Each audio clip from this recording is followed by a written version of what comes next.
Good morning. Brother Chad Long here from Delhi Baptist Church, and I was thinking about that old song because I love it so much. This is my father's world. When I was a teenager, and I don't talk much about the stuff I've done that got me in trouble because I'm ashamed of it.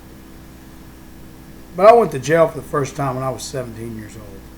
And while I don't want to discuss all of that, it's behind me, and God has forgiven me, and I have no quote unquote criminal record. I have an arrest record, but not a criminal record. I've not been convicted of anything. But when I was 17, I went to jail, and I remember being in there and picking up one of these daily devotionals. It's called Our Daily Bread. And anyway, those are interesting. I've been reading them now for over 20 years.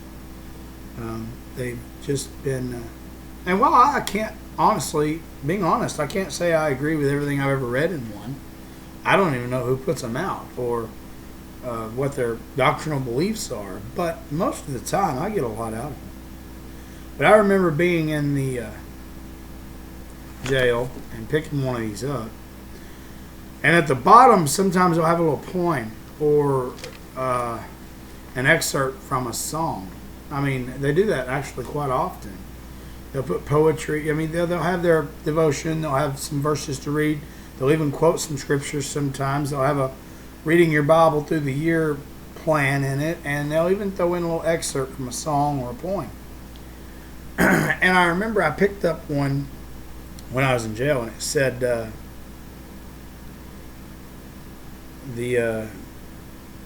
it had a quote from that song, "This Is My Father's World." It was that quote about the birds their carols raise, the morning light, the lily white declare their Maker's praise. It said that. That's all it was there. It was just that one little excerpt.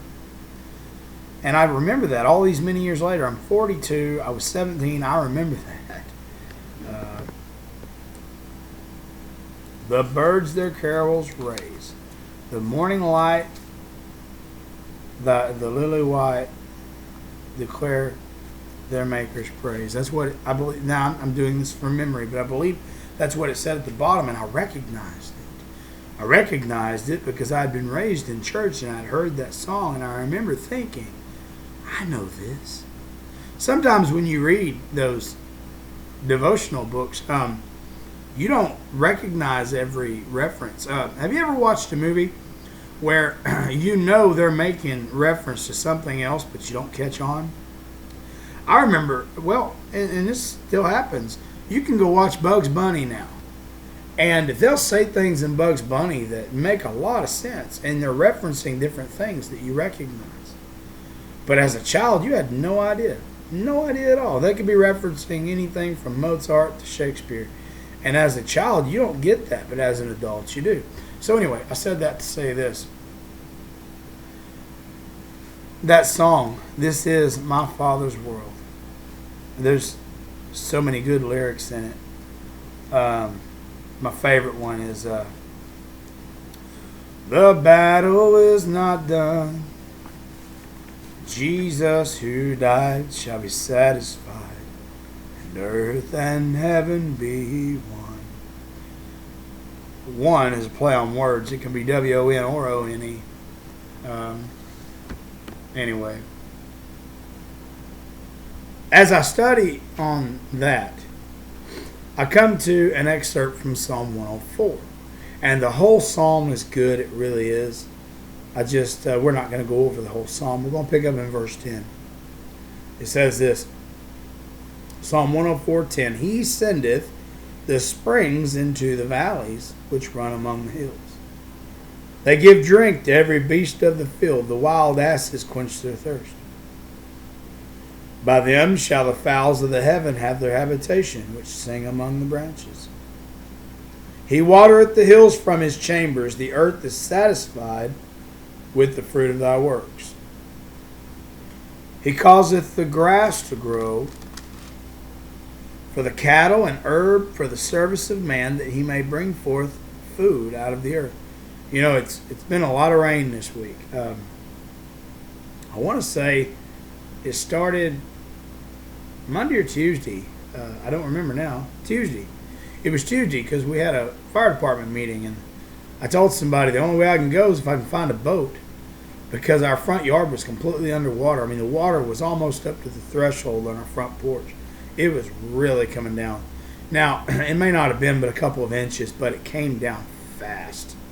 And I mean fast. And so when I read this about water, about how he gives, he sends springs into the valleys and they run among the hills and gives drink to everybody, I think about all the stock tanks getting filled up, and our front and backyard were underwater. I mean, you couldn't see the grass. The water was so high. It went down. But the point is, he takes care of all these things. There are days when we're praying for rain, wishing it would come. And then there's weeks like this week where it'd be all right if he slowed it down a little. A lot of rain in the forecast this week. 8 or 9 days of it. Anyway, verse 15, the wine that maketh glad the heart of man, and oil to make his face to shine, and bread which strengthen man's heart.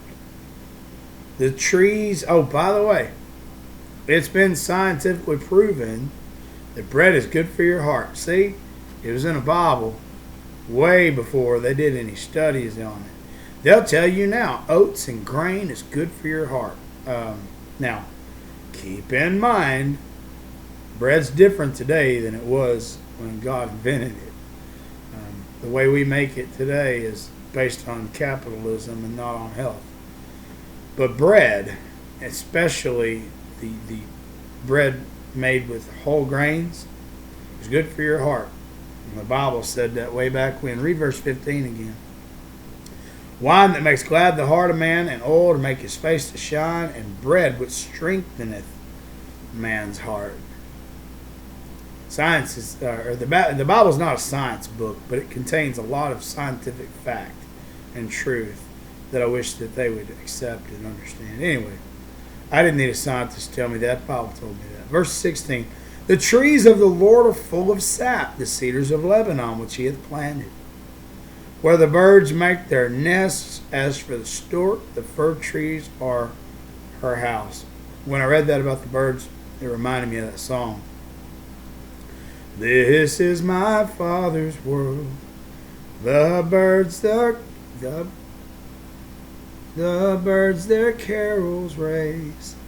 The morning light, the lily white, declare their Maker's praise.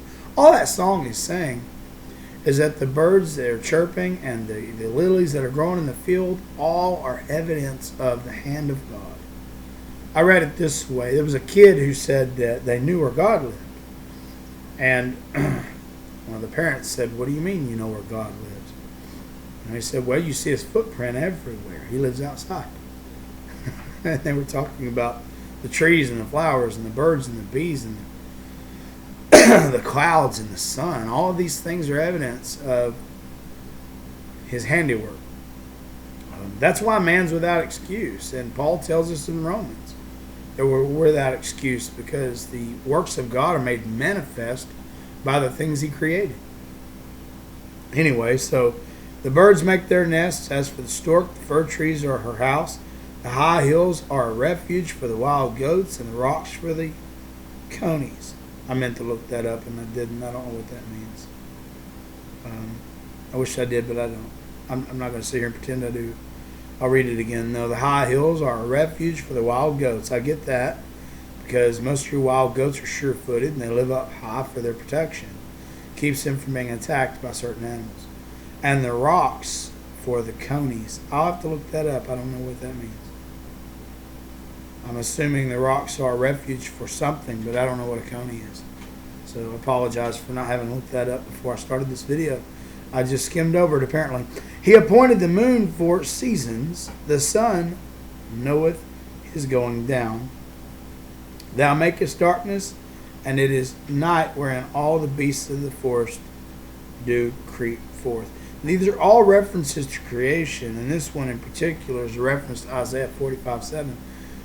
But the point is, all of these things are pictures of the power of God and the fact that he is in control of all things. And back to my original point. This is my Father's world. He shines in all that's fair. The morning light, see. In the rustling grass I hear him pass. He speaks to me everywhere. He talks to you and to me in a variety of ways. He talks to us through his word.